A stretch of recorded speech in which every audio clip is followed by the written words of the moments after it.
Hey y'all, what's up? Welcome back to my channel. This is Ashley Nicole, and welcome to an afternoon live. Y'all, I'm not even gonna lie. I tried to do this last night and it just didn't work out. But I said that I was going to be consistent and coming up with a schedule to do this every day. And right now I have a little bit of opportunity to do that. So I am grateful for that. I wanted to come back and kind of continue the conversation regarding Dr. Bonnie Bailey.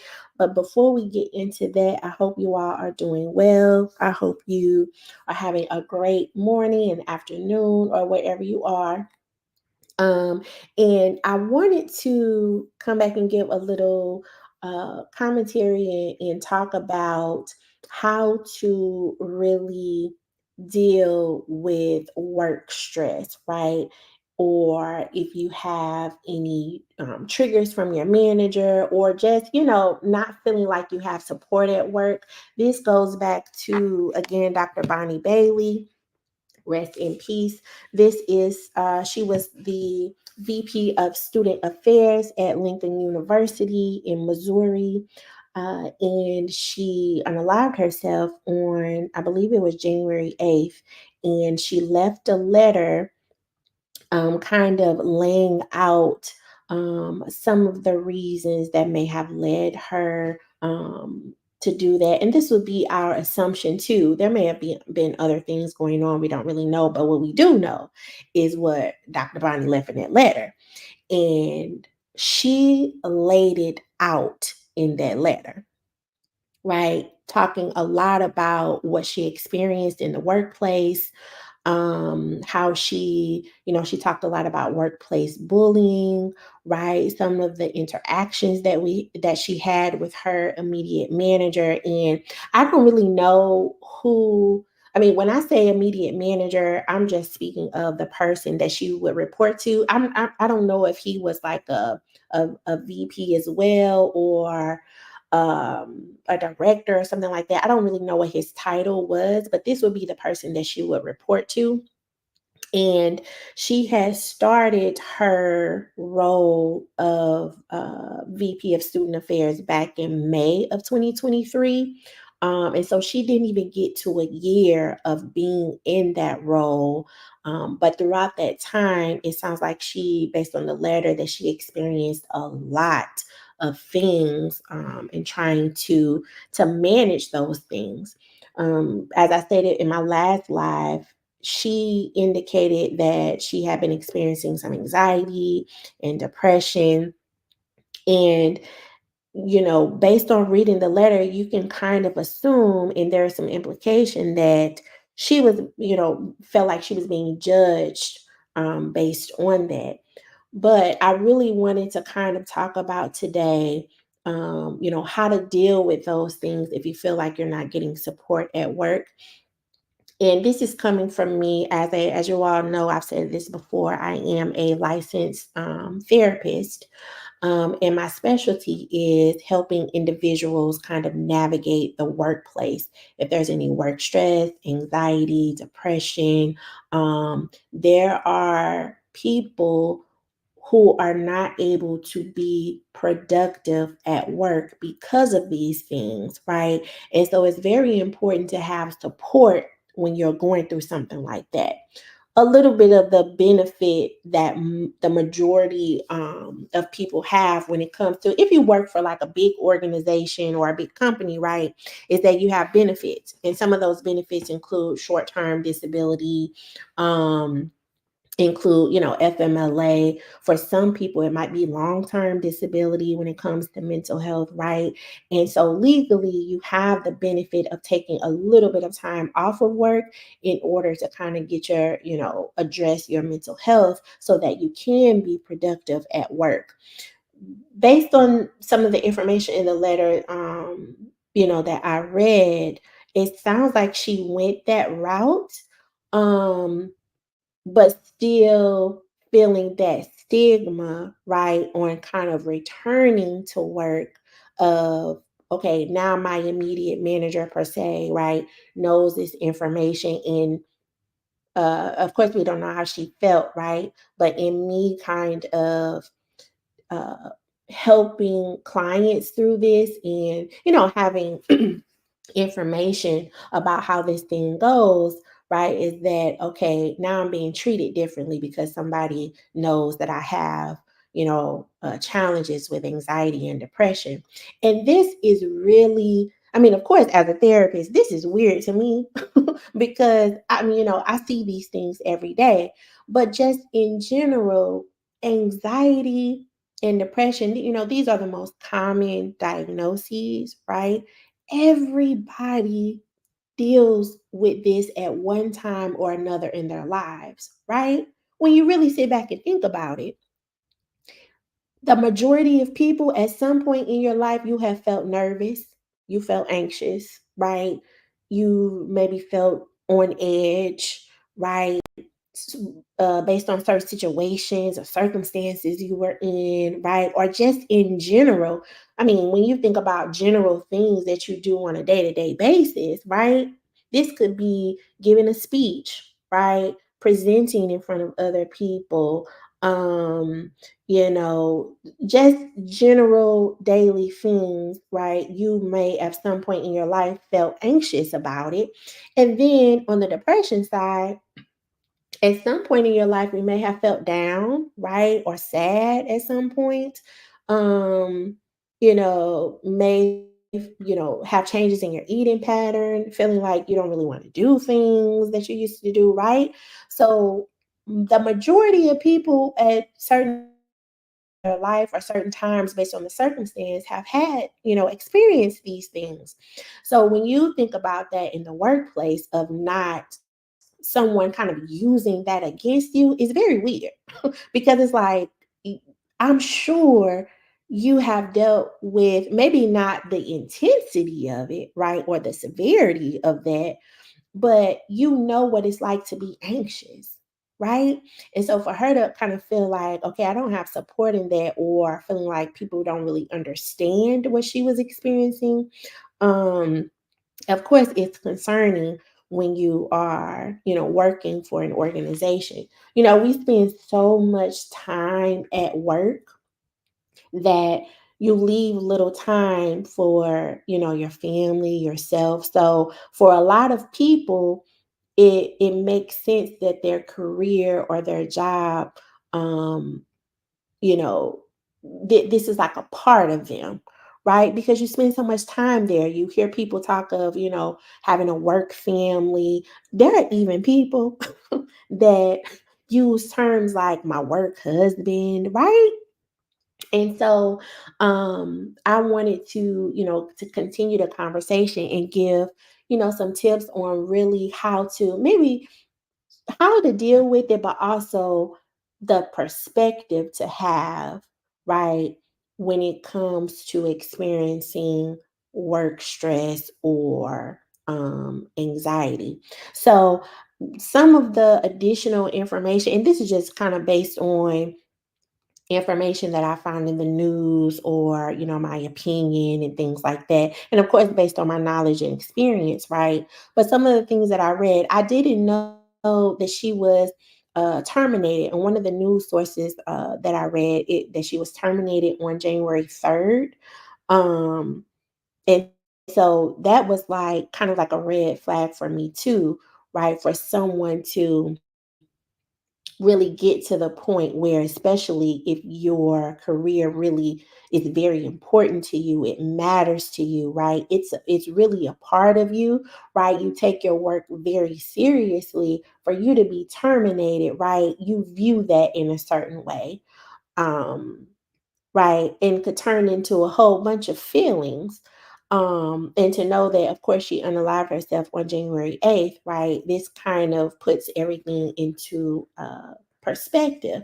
But I'm wondering, right, when I do these lives about this, right, how many, if you are listening to this live, right, have you ever experienced workplace stress, even microaggressions, right?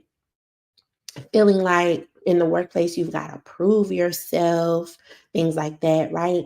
And it also kind of comes into perspective for me because I have dealt with things like that, right? In trying to figure out, especially being a therapist, right? Why is it so important for us to be viewed a certain way at work, right? Or, why is our career so important to us, right? It's a whole bunch of reasons why, right? But I really want to get into how to deal with these things. So, again, if you are in this live or if you're watching the replay, let me know in the comments, right? If you've ever experienced work stress, like how did you really deal with it? What I see in my practice is that a lot of people, sometimes you get to a point where you second guess yourself, right? Like, okay, well, maybe they didn't mean it like that. Or maybe I gotta try harder to get the position that I want, right? You know what? Maybe it's just I don't have enough skills, right? It's like you internalize it. You put it on yourself like it's something that you're not doing or something that you are doing that supports what's happening, right? What I want you to know, especially as a therapist, and again, I'm a licensed therapist, but I'm not your therapist specifically, right? I have to make that clear, is that none of this is on you, right? None of this is your fault. You have not caused any of this, right? Even though work is a part of our life and it's a big part because we spend so many hours there are things that coworkers, managers, directors, leadership, people in leadership, right, that they are going through that nobody has any inkling about, right? And sometimes it gets spilled over into the workplace, right? And so, even though people present themselves in a certain way, of course, we know there are things they're going through that we don't have, information about. And when people don't really know how to deal with those things or resolve them, the human in us, right? The majority of time, what happens is that they project those feelings on other people, right? And so, if there is still work to be done in you, right? Especially if you are someone, this doesn't have anything to do per se with Dr. Bonnie, because I didn't read this information about her, but just in general, if you are someone who has experienced trauma in your life, right? And trauma is just things that you feel like that have happened in your life that have impacted you, right? In certain ways, you are more susceptible to not being able to handle any stressful situation, right? Things are very overwhelming or can be overwhelming for you, right? Maybe a lot of times you deal with or you lead with emotion instead of logic, right? When things are happening, right? So that's good kind of information to know. But I'm going to get into because I only have y'all know I only have a little bit of time. And like I said, in my last live, I'm gonna be committed to this thing. I'm just putting it out there. I need y'all to hold me accountable too, because I have a lot going on. I have a limited time, right? But I really want to make this a priority. Um, when it comes to what I feel like I should be doing, right? And the information that I need to be sharing. And so I said in the last live, I'm going to make a commitment to be consistent with this thing and do my best to make more, have more lives or now that video part, child, I don't see how people do it. Let me go on a tangent for a bit. I don't see how people do it with doing just regular videos and having to edit and all of that stuff, you gotta have a lot of time on your hands. Now, I do understand people make time for the things that they want to make time for. This is absolutely true, right? But with mom life being at the top, wife life being at the top, child, this is, you know, it's on the list, but it's not at the top. But I feel like, right, this the information needs to be shared and also the conversation needs to be had. Um, so okay, so when it comes to when it comes to dealing with workplace stress or looking at it from a different perspective, I want you all to kind of keep these 5 things in mind, right? That and I heard this, and I'll tell you guys little tidbits or my personal experience with this, right? At one point, I was in leadership, right? And I had, someone would always tell me, I always used to hear, you got to make sure you have it in writing, right? You got to make sure put it in an email. And, anytime you had like a grievance or not even a grievance, but just if things weren't going the way that it should based on protocol and policy, right? Make sure you put it in writing, follow up. And I'm like, why do I have to have that in writing, right? It would be like small things, right? But now, after having experience in understanding these things and hearing about all these things that happen at work, and of course, experiencing them myself, the first thing you need to do, you have to have things in writing, right? And of course, this is part of my profession as well, is that if it is not written down, it did not happen. Right. So even though you might have anxiety about, okay, they're not going to believe me, or I'm the first person that didn't brought this up, or I'm the first person that's going to HR about this, you have to have it in writing because if not, it did not happen. So if you need to keep a notebook, you need to keep a OneNote on that computer about all these interactions that you have had with certain managers or co-workers, right? You need to do that, right? Because this is almost like your experience, your story, of what's been happening. Um, and I've had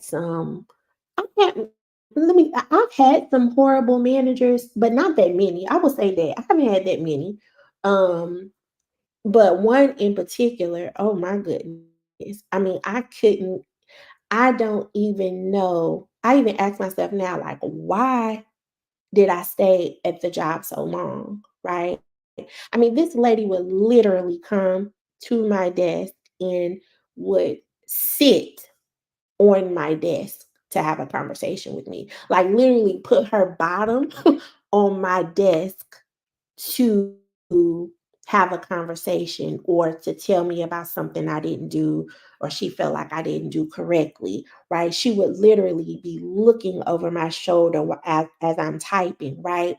These are the things that I encountered. And at first I'm like, okay, this is just, I would rationalize like this is just like a weird type of interaction. Like I'm wondering, the therapist in me, right, kind of analyzing the situation. I'm wondering why she's doing this, right? Um, like where does the behavior come from? um, right. But the things got worse and worse. But again, you need to have things in writing about what you've been experiencing. So that way, if you do decide to take it further, you've got all of your information. Now, this is not to say that they're going to do something about it, right? Because when you think about corporate is corporate, right? Um, there's a certain policy and protocol that they follow, right? And it's suffice it to say, it's not always going to go in your favor, right? But this is a way, you writing these things down is like a way for you to advocate for yourself, right? And this advocating for yourself goes deeper because depending on your life experience, it might not be easy for you to do that. But that goes down a whole nother rabbit hole when it comes to therapy, trauma, things like that, right? So have everything in writing. The second thing you gotta do, and I tell my clients this all the time who deal with workplace stress, right? You have got to ensure that you always, and I'm going to use the word always, keep your options open, right? You might think this is the best job since sliced bread, right? You might think, oh, yes, I have a good relationship with everybody. Everything is going good, right? Like I see myself retiring here, whatever it might be, right? You have got to always keep your options open because anything can happen at any time. All of us know this, right? Based on what happened in 2020, we all know that anything can happen at any time. So it's going to be imperative for you to keep your options open. This might look like you updating your LinkedIn profile every once in a while, making sure it stay fresh and up to date, right? This looks like you anytime you do something new at work, like help somebody, lead a project, um, any new skill that you learn in addition to your, day-to-day work, you got to ensure that you put these things on your resume. Always keep an updated resume, right? And so those two things, but also in keeping your options open is to make sure that you got a network of people that you can reach out to when or if you start looking for other work, right? So don't put all your eggs in one basket, right? You got to keep your options open, right? Okay, so that's the second thing. The third thing is to have a mentor, a coach, a therapist on deck, right? And this is so important, especially if work in a big organization, you are looking to move to a different position, right? You're looking to be in leadership, things like that. You need to have a mentor because when you encounter things where you don't know what to do or what route to take, or there's a situation where it's like, okay, what steps do I take? This is the person that you can reach out to say, hey, have you encountered this before? Like, what should I do? They can kind of guide you in a on that professional level of, right, maybe think about this. This is what you should do. I've been in this situation before, or reach out to this person in the company, right? It's important for you to have a mentor for that, and then also in other ways if you're trying to get a position in the company where they can vouch for you, things like that, right?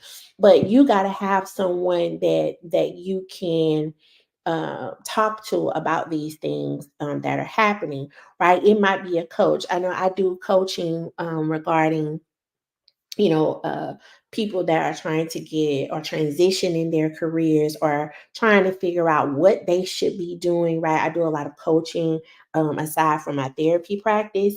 So you may want to have a coach, right, to kind of help you get clear about what you should be doing as far as a career, right? And then therapy, because a lot of times what some people do is when you kind of, hindsight is 2020, when you kind of think about these things on a deeper level, right? A lot of people take things personal at work. And that's, I think, only because you spend so much time there. So you feel like I've built a relationship in some way with these people that are here, right? You get to know them, especially if you work in the office, right? You get to know them, they get to know you. And so when something happens that goes awry, that's based on the business, right? That's based on the job. It's like it throws you off kilter a little bit because you're like, I thought we was better than that. Okay, but then it's about business, right? That's the top priority. So you may, again have a therapist on deck so you can kind of talk through these things and gain a little bit more insight into why you might be taking it, personal, right? And that's part of you really kind of being accountable to yourself, right? Being real with yourself, because some people, we could blame things on a lot of people, but when you look inward, it's like, okay, but part of it is me. This is what I need to stop doing, right? So again, making sure you have a mentor, a therapist, a coach if you need to, right? The next thing is that, what number is that? That's three. Number four, right? Understanding that work does not define you, right? that work is only a small part of your life in the grand scheme of things, right? Now you might spend a lot of hours there, but based on my perspective, I don't encourage that. I told y'all in the last live, staying late, doing all these hours, working on the weekends. Oh no, I don't do that. Mm-mm. Mm-mm. That's too much, right? Like I am being paid to work, right? And those are the hours that I'm going to be there. It doesn't matter if it's salary. I don't care what the salary is. I'm going to be here at this time and I'm going to leave at this time. I don't care what work is left on the table, what other tasks I got on the list. Such and such said we having a late meeting. Y'all can have it. I won't be here. Right. Putting up that boundary of, right, this is a small part of my life. You got other things, right? Or should have other things that are just as important, right? Which is family, right? You might have kids, right? Um, Other interests that you have, right? You've got friends, you want to socialize. If you are spending all of your time at work, how are you going to be present or put attention to those things? Most of all, yourself, right? That's something to think about. So when you look at it from that perspective, that work is only a small part of our lives, right? Work is only a small part of my life, then I ain't even tripping off what these people talking about. Like it got to that point for me, right? I'm like, girl, what? I'm not worried about what this minute is talking about. Now I'm gonna do my work. I take pride in my work. I'm gonna be and all of that. But what I'm not gonna do is be thinking about what these people are going to do, how they going to do it, what perspective they have about my work or don't, or if it's good or if it's not, or right. It's like all of that goes out the window when you take the perspective of this is only a small part of my life. I got a whole bunch of other stuff going on that could be more important or just as important, right? And don't get me wrong, everybody gotta, people gotta work to, pay your bills and things like that. This doesn't mean that you go around not caring. Like you just let everything go. You don't care how your work is. You don't care if you make mistakes, right? Things like that. But, you know, almost being present, right? When you are at work, you are at work. When you are at home, you are present at home. When you're with your kids, you are present with your kids, so on and so forth, right? So again, it's only a small part. And I'm going to get to Dr. Bonnie Bailey's letter because in her letter as well, Dr. Bailey gave the leaders or the people that think they are leaders or feel like, oh yeah, they're great leaders and all of this. She gave them the blueprint. So I'm gonna talk about that once I'm done with this, with giving y'all the tips.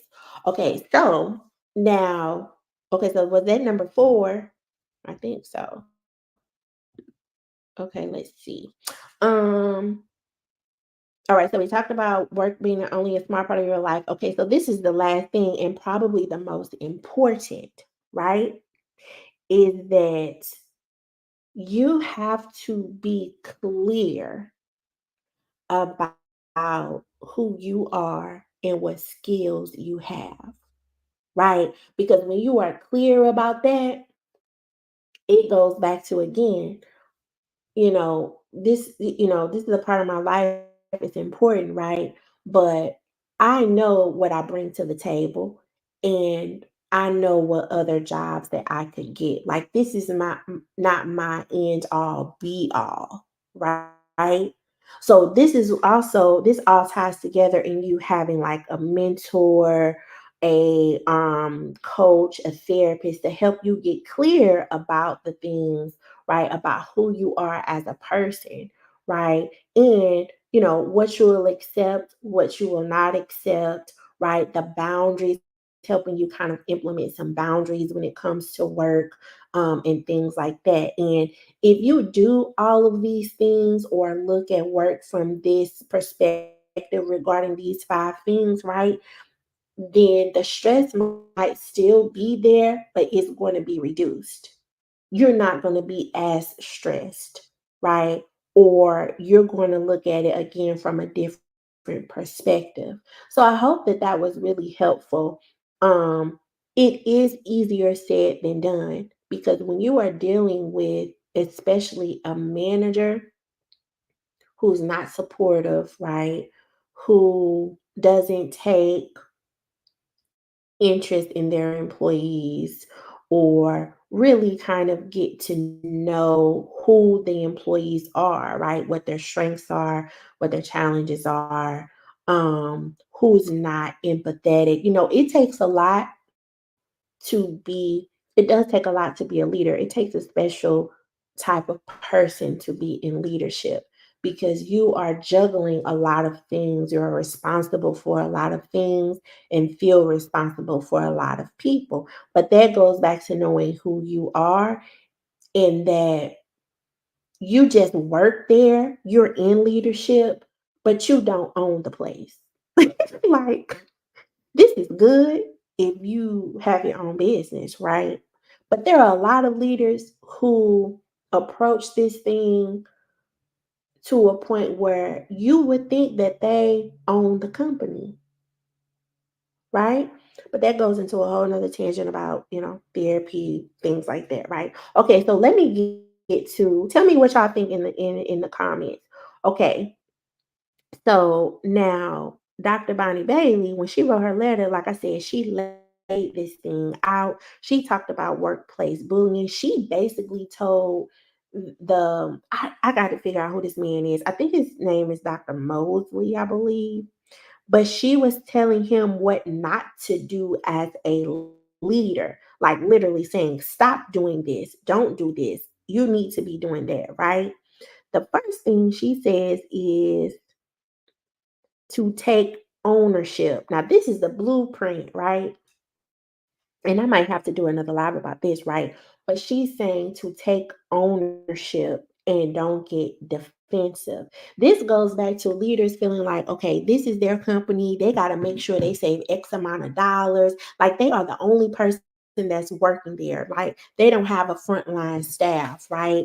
And becoming defensive about their work, right? So she says they need to take ownership and don't get defensive when people try to provide feedback.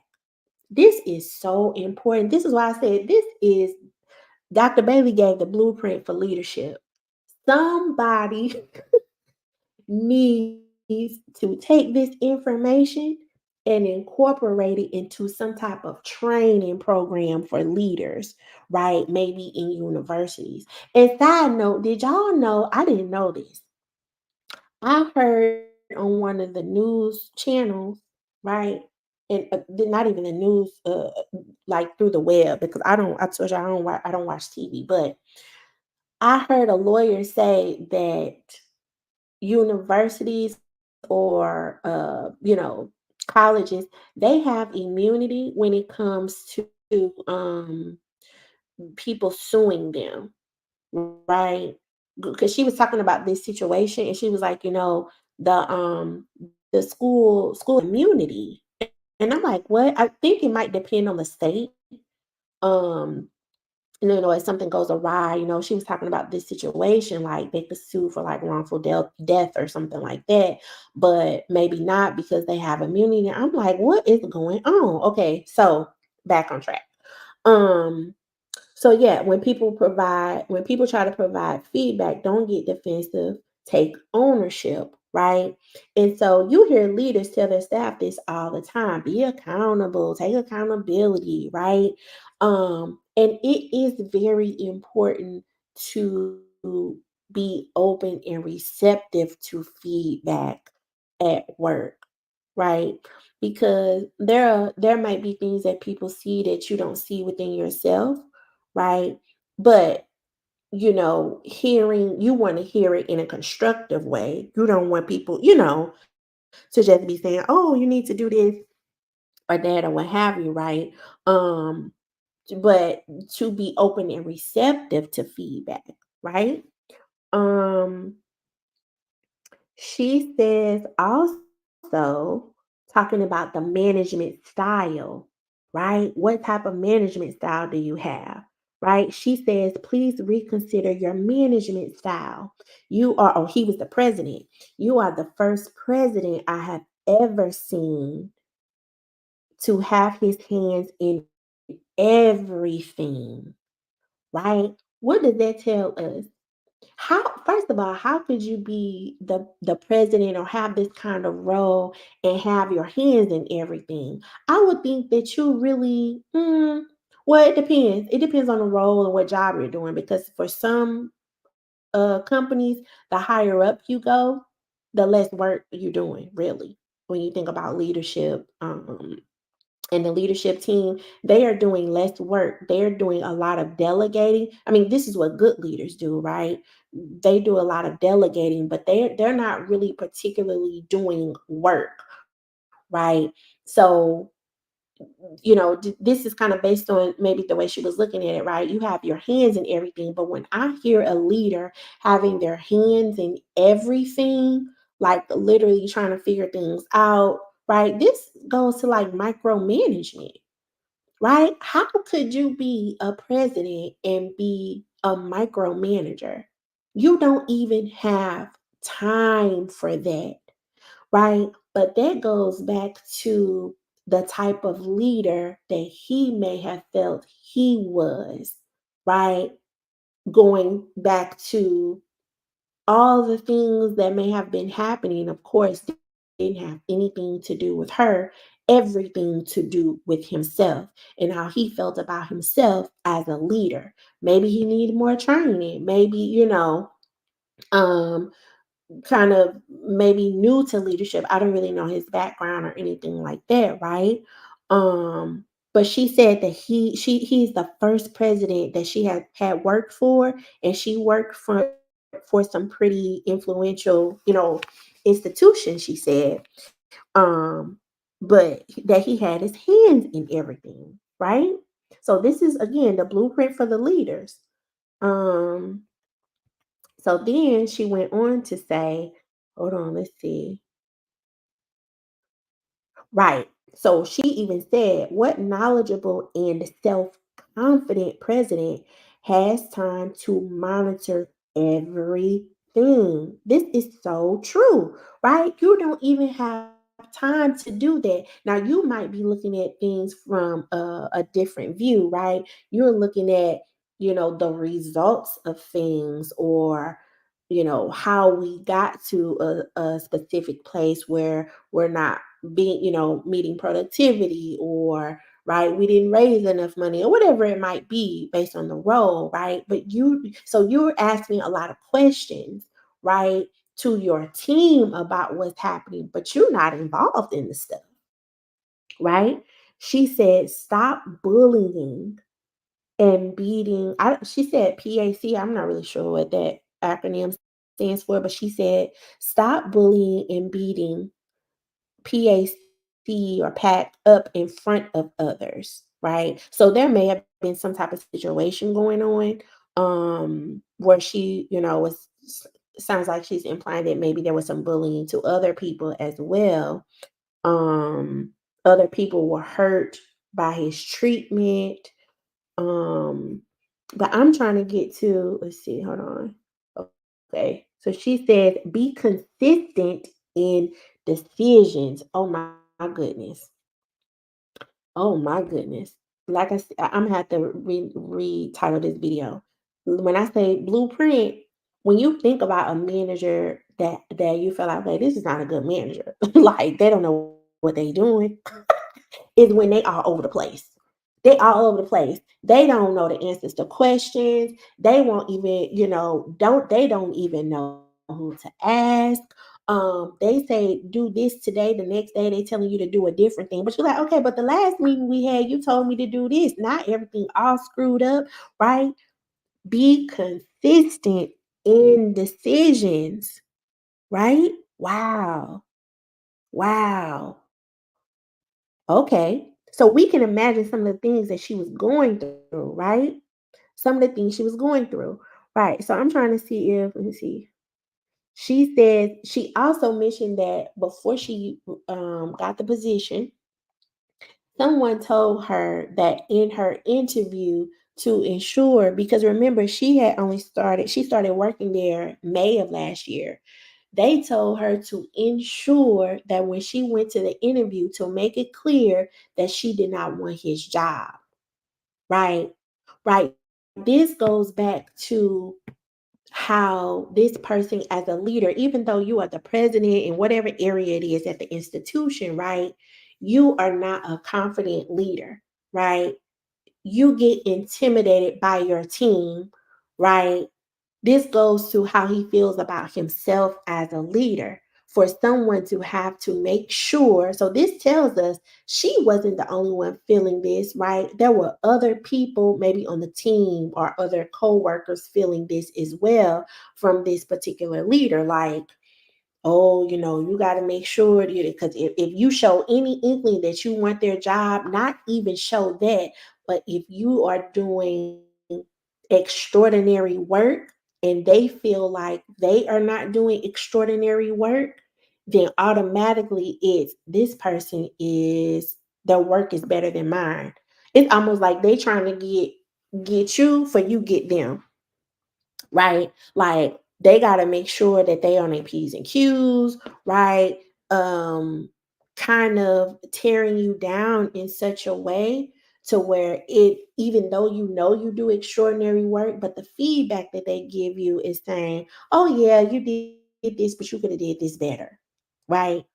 Wow. So it sounds like there were issues in this whole department. Um, but she said someone told her, please stress that she didn't want his job. Right. She also mentioned that he needed to be more intentional with like meetings.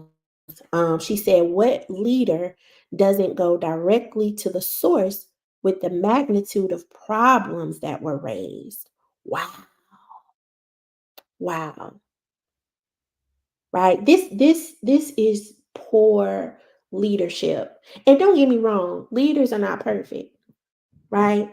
But when you have a leader who is intentional, right, who is genuine and authentic, who's transparent, who's candid as much as they can be because they still, are in leadership, right? They work for a company, so they can't tell you everything, but you can feel that from a leader, right? Just as well as you can feel that they're not authentic or they don't really care about their job or that they don't know what they're doing. You can see it, right? You can see that from a mile away. Okay. So she says she scheduled a meeting to discuss. It sounds like maybe he had some concerns with her work or whatever it was. She scheduled a meeting to discuss the concerns. She said, I asked questions and you put it back on me and asked what I thought. What leader does this? I continued to ask for expectations on several occasions to ensure I was meeting them, and you danced around the topic. Right. Because if he doesn't know, again, this goes back to poor leadership, not only with him, but to his leaders as well, right? Because I mean, at this point, you're the president over, in a university. I mean, what training? Every job gets some kind of training, not as far as like the process of how we do things, right? Even if it's just that, right? But if he's all over the place and doesn't really know what he's expected to do, he can't give you the information of what he expects you to do because he don't know, right? This is why it's so important to have some type of mentor, no matter what level you are on within the company, right? Because leaders, they need mentors as well, right? Right? They need mentors as well.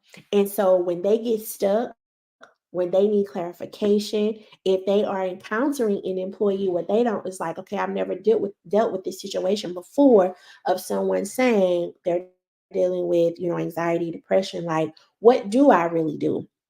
Right? How do I navigate this? This is what employee relations is for. This is what HR is for. You can call those people anytime. You can set up a meeting with them. They're going to tell you how to navigate this thing. You don't have to figure it out on your own, right? Um, and so again, though, with not knowing, it's very difficult to go to work and not really knowing what you're supposed to be doing, right? Or what your manager expects from you. Right. And if there are certain things that you're not doing, they're telling you, but and then they come with some type of performance plan, or it's like you confused. Imagine how much stress you would be under if you had to go to work every day, not really knowing what's going on, or confused, or, you know, being told you're not meeting the expectations, but you don't even know what the expectations are, right? There's a lot more in the letter regarding the blueprint for the leaders, right? Again, I think someone needs to really take a look at it and lay out these points in some type of training for leaders, right? This is so important. Now, this is the last thing I'm gonna say because I got to go. But the last thing I'm gonna say is that she was the VP of Student Affairs. So if you are working in academia, right? And you are experiencing this when it comes to not knowing expectations in your job, or you are doing what you know to do. You know what I mean? Like, you don't really have anything written out. Things are confusing. We are in leadership, right? Because this is like the highest thing position, we are confused. We don't really know what's going on, right? The expectations are all over the place. There's nothing solid here. How does this translate to the students at this institution? That's what I'm wondering. How does it, because I can't imagine that it's not being felt at this school, right? That things are not solid, or things are all over the place, right? And you are in all of them in this leadership, team, or in some way, not totally, but in some way responsible, right, for how a lot of things maybe turn out for the students when it comes to academia, right? And so when you think about, again, the institution, you've got students there who are going to be the next doctors, the next politician, the next lawyers, the, therapists, all kinds of careers, right? And this is what the foundation is, right? Now, this is not for all of them, right? Because, things, you can have this and things can happen in a different way, right? Things could turn out differently, right? But just when you think about that, it's like, okay, this is kind of the foundation of them being adults, right? How things go, how things are handled, things like that, right? And it not only comes from school, it comes from your family and things like that too, right? But I can imagine that this doesn't have some type of effect on the students that go to this institution. So I'm going to leave it at there, y'all. I gotta go, right? I'm glad that I was able to, and I'm grateful that I was able to have some time to come and speak to you all today. I hope this live was helpful. I hope you enjoyed. If you all have any questions about coaching when it comes to workplace stress or anything like that, please let me know in the comments, or contact me. I am, here to help. I mentioned in my last live that this is something that I have to do, right? Especially after hearing a story like this, it reminds me why it's so important, or why what I do is so important. So I hope this was helpful, and I hope you all have a wonderful rest of your day. And I will chat with you on the next one. Bye.